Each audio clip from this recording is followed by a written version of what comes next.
क्रांती news, आवाज सर्वसामान्यांचा। वादळी वाऱ्यासह पावसाची जोरदार हजेरी, घानवड गावातील कुटुंबावर दुःखाचा डोंगर।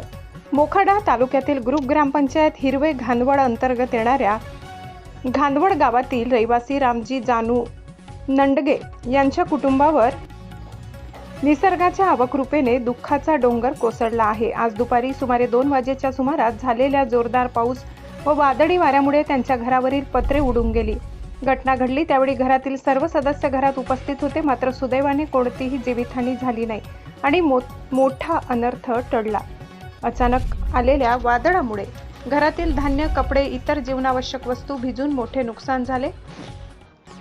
नडगे कुटुंबाची आर्थिक परिस्थिती अत्यंत हलाखीची असून कुटुंबातील सदस्य गावात मिळेल ते काम व मोलमजुरी करून उदरनिर्वाह करतात।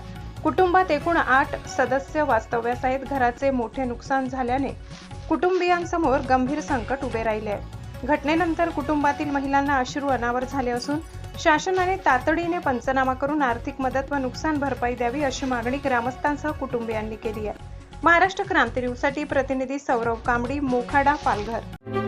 अशाच नवनवीन बातम्या पाहण्यासाठी आमच्या महाराष्ट्र क्रांती न्यूज या YouTube चॅनलला लाईक करा, सबस्क्राईब करा आणि बेल आयकॉनला प्रेस करा।